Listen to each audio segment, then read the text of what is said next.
भगवान श्री हरि ने बताया, एक दिन घर में कभी ना करे अपनी बेटी का विवाह, वरना पछताओगे। मित्रों, एक दिन की बात है। माता लक्ष्मी और भगवान श्री हरि वैकुंठ में विश्राम कर रहे थे। तभी माता लक्ष्मी कहती है, हे प्रभु, आज मेरे मन में 3 प्रश्न उठे हैं। कृपया करें और मेरे मन की आशंका को दूर करें। तब भगवान श्री हरि कहते हैं, हे देवी लक्ष्मी, आपके मन में जो भी शंका है, आप निसंकोच होकर हमें कहें। आपके सारे प्रश्नों के उत्तर अवश्य ही दूंगा। तब माता लक्ष्मी कहती है, हे प्रभु, मेरा पहला प्रश्न यह है, वह कौन सा घर है जहाँ एक पिता को अपनी कन्या का विवाह कभी नहीं करना चाहिए। मेरा दूसरा प्रश्न है, एक बेटी के लिए अपना घर कौन सा होता है, पिता का या पति का। और मेरा तीसरा प्रश्न है, कौन से घर में बेटी का विवाह कर देने से उसका जीवन हमेशा के लिए यातनाओं से भर रहता है। पुत्री सहित पिता को भी कष्ट भोगने पड़ते हैं। मित्रों, तब भगवान हरि मुस्कुराते हुए बोले, हे देवी, आपने अत्यंत महत्वपूर्ण प्रश्न किए हैं, क्योंकि एक पुत्री के पिता के लिए संसार का सबसे मूल्यवान गहना होता है, जो अपने हृदय पर पहाड़ जैसा पत्थर रखकर पराये पुरुष को कन्या दान करता है। इस संसार में सबसे भाग्यशाली पुरुष के घर में देवी आदि शक्ति का यंश कन्या का जन्म होता है, और कन्यादान सर्वश्रेष्ठ दान है। हे देवी लक्ष्मी, मैं आपके तीनों प्रश्नों के उत्तर इस एक पवित्र कथा के माध्यम से देना चाहता हूँ। आप इस कथा को पूरा ध्यान से सुने, और जो भी इस मनुष्य कथा का श्रवण तथा प्रसार करता है, उसके सारे पाप नष्ट हो जाते हैं एवं उस मनुष्य को मृत्यु के बाद अक्षत लोक की प्राप्ति होती जाती है। मित्रों, फिर माता लक्ष्मी कहती है, हे प्रभु, मैं इस कथा को पूरा ध्यान से सुनूंगी और मानव कल्याण के हेतु प्रसार भी करूंगी। आप मुझे इस कथा को सुनाइए। मित्रों, फिर भगवान श्री हरि कहते हैं, हे देवी लक्ष्मी, एक समय की बात है। मध्य देश में एक गरीब किसान अपने पत्नी और बेटे के साथ रहता था। उसके घर में जब बेटे का जन्म हुआ तो वे बहुत खुश हो गए थे। वह किसान अपनी पत्नी से और बेटी से बहुत ज़्यादा प्रेम करता था। तीनों भगवान श्री नारायण के बड़े भक्त थे। रोजाना तुलसी को जल देना, पूजा पाठ करना, यह उनका नित्य काम था।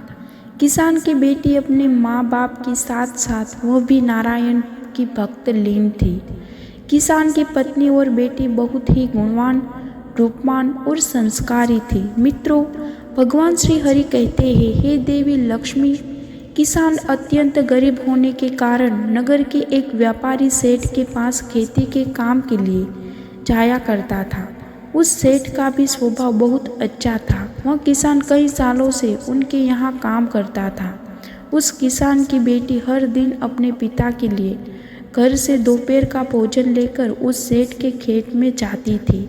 यह सिलसिला कई सालों तक चलता रहा। वह हर दिन अपने पिता का भोजन बनाकर खेत में ले जाती थी। वह सेठ हर दिन उसकी बेटी को देखता था, उस पर नज़र रखता था। इस तरह कई और साल बीत गए। फिर किसान की बेटी जवान हो गई। फिर हर दिन की तरह किसान की बेटी खाना लेकर खेत में आई थी। उस दिन किसान और सेठ साथ में बैठकर खेती के कामों के बारे में चर्चा कर रहे थे। जब सेठ की नज़र उस लड़की पर पड़ी तो उसकी सुंदरता और संस्कारों को देखकर वह मोह लाल में पड़ गया। उसके मन में ख्याल आया, क्यों ना मैं इस लड़की को अपनी बहू बना लूं। मित्रों, थोड़ी देर के बाद किसान की बेटी वहां से चली गई। तब सेठ ने अपने मन की गुप्त बात किसान से कह डाली और बोला, हे भाई, तुम बहुत दिनों से मेरे यहाँ काम कर रहे हो, लेकिन मैंने तुमसे आज तक कुछ भी नहीं मांगा। किंतु अगर तुम बुरा ना मानो तो क्या तुम अपनी बेटी का विवाह मेरे बेटे के साथ कर दोगे। सेठ के मुंह से ऐसी बात सुनकर उसकी खुशी का ठिकाना ना रहा। किंतु किसान ने हिचकिचाते हुए बोला कि सेठ जी, मैं आपको बात से सहमत हूँ, किंतु इस विवाह के बारे में मुझे अपनी पत्नी और बेटी की राय लेनी चाहिए। तब सेठ ने बोला, हे मित्र, क्यों नहीं, तुम जरूर उनकी राय लेकर तुम मुझे बताओ। मित्रों, भगवान श्री हरि कहते हैं, हे देवी लक्ष्मी, जब भी किसी स्त्री या पुरुष का विवाह करना हो तो उसके मन की बात जानकर ही माता पिता को उसके भविष्य की निर्णय लेना चाहिए। रात में किसान ने अपनी पत्नी और बेटी से इस विवाह के बारे में पूछा तो उन दोनों ने एक साथ हाँ में जवाब दी। वैसे भी किसान की पत्नी हमेशा से चाहती थी कि उसकी बेटी किसी राजघराने में राज करे। मित्रों, फिर भगवान श्री हरि कहते हैं, हे देवी लक्ष्मी, वहीं दूसरी ओर जब सेठ ने विवाह की बात अपनी पत्नी और बेटे से कही तो दोनों ने इस रिश्ते को नापसंद किया, क्योंकि सेठ की पत्नी बहुत ही लालची, दुष्ट स्वभाव की थी तथा उसका बेटा भी निकम्मा और लालची स्वभाव का था। तभी सेठ की पत्नी बोली, हाय हाय, आपकी क्या मति भ्रष्ट हो गई है जो एक भिखारी को बहू बनाना चाहते हो। मैं तो क्या मेरी जूती भी ऐसे घर में कदम ना रखे। और ऐसे सेठ का बेटा भी अपनी ही माँ के जैसे तेवर दिखाते हुए बोला, पिताजी, क्यों आप मेरी ज़िंदगी खराब करना चाहते हैं। मेरे दोस्तों और हमारे नाते जान पर हम थूक कहेंगे। मित्रों, सेठ को लगता था कि अगर ऐसी अच्छी बहू उसे मिल जाए तो उसके घर की तरक्की घर की शांति बने रहेगी और बेटा भी उसके काम में हाथ बटाएगा। लेकिन घर वालों की ऐसी बात सुनकर सेठ को बहुत गुस्सा आया और सेठ ने कहा, अब इस घर की बहू तो केवल उसी किसान की बेटी ही बनेगी। उस घर में सेठ का ही राज चलता था, इसलिए उसने जबरदस्ती अपनी पत्नी और बेटे को मना लिया। फिर अगले दिन जब खेत में किसान और सेठ की मुलाकात हुई तो किसान ने बोला, सेठ जी, मुझे माफ़ कीजिए, हमें यह रिश्ता तो बहुत पसंद है, किंतु मेरी आपके बेटे के साथ विवाह करने की हैसियत नहीं है। तब सेठ ने मुस्कुराते हुए कहा, बस इतनी सी बात है, तुम जितना चाहे खर्च करो, तुम्हें जितनी भी धन की आवश्यकता हो तुम्हें हमारे पूंजी जी देंगे। तब सेठ ने मुंशी से कहा, देखो, यह हमारे होने वाले समधी है, इन्हें जो चाहे वह सब कुछ दे दो। फिर उस किसान की बड़ी ही धूमधाम से अपनी बेटी की शादी सेठ के बेटे के साथ करा दी। किसान की बेटी ने भी ईश्वर का नाम लेकर उसके साथ 7 फेरे लिए और वह अपने ससुराल में चली गई। फिर क्या था, सेठ का बेटा पत्नी को छोड़ अपनी एक प्रेमिका के साथ रहने लगा और आए हर दिन सास बहू के बीच झगड़े होने लगे। हर दिन सेठ जी अपनी बहू और पत्नी को समझाते हुए सुलह कर देते थे। फिर एक दिन सेठ जी को दिल का दौरा पड़ा और उसी कारण से उसकी मृत्यु हो गई।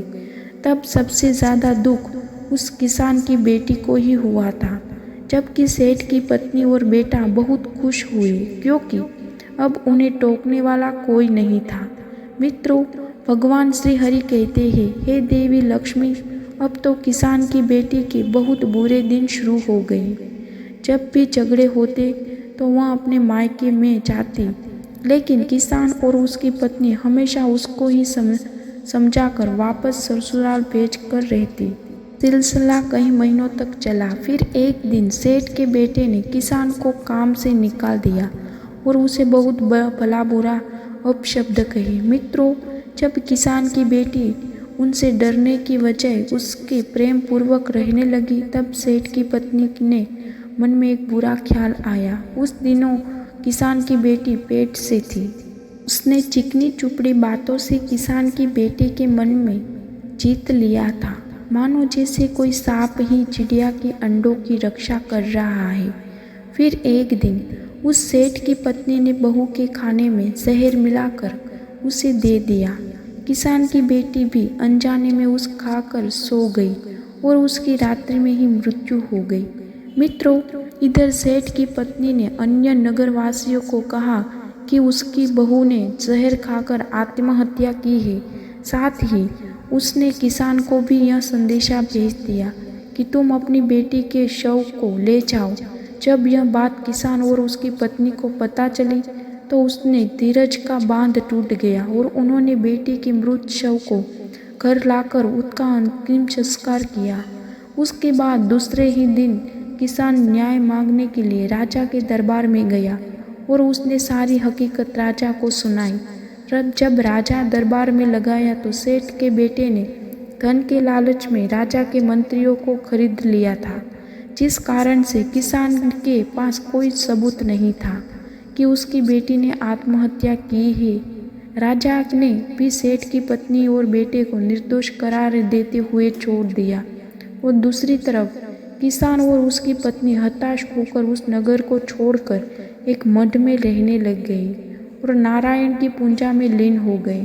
भगवान श्री हरि कहते हैं, हे देवी लक्ष्मी, किसान की बेटी पवित्र और सच्ची भक्त होने के कारण उसे स्वर्ग मिल गया और कुछ दिनों के बाद किसान और उसकी पत्नी की मृत्यु हो गई और उन्हें भी स्वर्ग की प्राप्ति हो गई।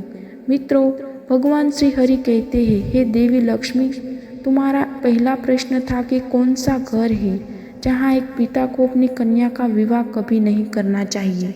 यह घर इस सेठ का है जो अत्यंत ही धनवान था, जहाँ उस पर कन्या सुख पूर्वक जीने की वजह दुख भोग रही थी। इसलिए किसी भी पिता को अपनी कन्या तथा भाई का बहन का विवाह ऐसे घर में नहीं करना चाहिए जिस घर में पुत्रवधू को मान सम्मान ना मिले, उसके साथ प्रेम पूर्वक व्यवहार ना किया जाए, उसके साथ केवल एक कसाई के दाव पर बंदी हो गई गाय के जैसे व्यवहार किए जाए, जिसके मन में हर क्षण तड़पाने वाली मृत्यु का भय हो। दूसरी बात, अगर स्त्री पुरुष एक दूसरे को पसंद ना करते हो तो ऐसा विवाह दोनों के जीवन को बर्बाद कर देता है।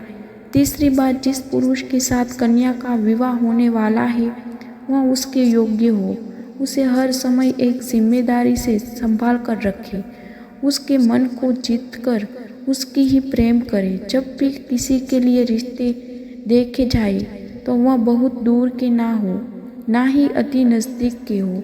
कभी मामा के यहाँ, बुआ के यहाँ करके नाता नहीं जोड़ना चाहिए। इससे वाद विवाद तो होते ही है, लेकिन समान वंश होने के कारण संतान मद या शारीरिक विकलांग भी हो सकती है। अपनी कन्या का रिश्ता अन्य दूर प्रदेश में कभी नहीं करना चाहिए, क्योंकि उसके बुरे हालात में उसके पिता या भाई की ओर से मदद मिले। फिर श्री हरि कहते हैं, हे देवी लक्ष्मी, चौथी बात है कि किसी पिता को कन्या और भाई को बहन का रिश्ता कभी अति धनवान घर में या अति गरीब घर में नहीं करना चाहिए।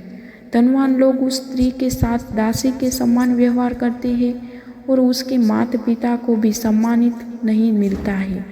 अति गरीब घर में विवाह करने से उसे हमेशा अपनी ज़रूरतों का पूरा करने के लिए अपने पिता या भाई के सहारे की ज़रूरत पड़ती है।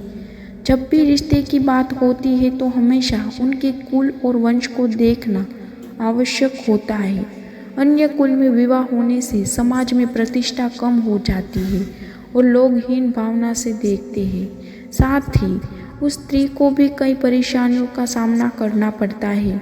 मित्रों, श्री हरि कहते हैं, हे लक्ष्मी, आपका दूसरा प्रश्न था कि एक बेटी के लिए अपना घर कौन सा होता है, पिता का या पति का।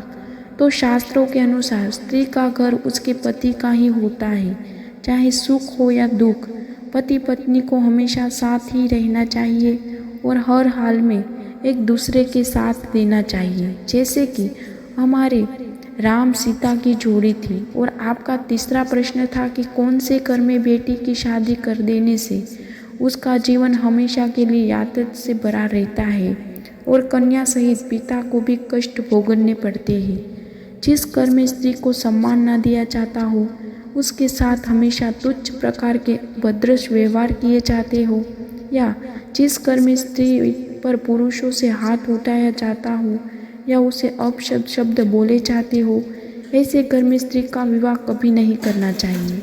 देवी लक्ष्मी, अब मैंने आपके सारे प्रश्नों के उत्तर दिए हैं। तब माता लक्ष्मी कहती है, हे प्रभु, जिस घर में स्त्री के साथ दुर्व्यवहार किए जाते हैं उस घर में लक्ष्मी रुष्ट होकर चली जाती है। ऐसे घर में धन की हानि होती रहती है और घर गरीबी में चला जाता है। साथ ही जो पुरुष स्त्री पर हाथ उठाते हैं उसे ब्रह्म हत्या का पाप लगता है।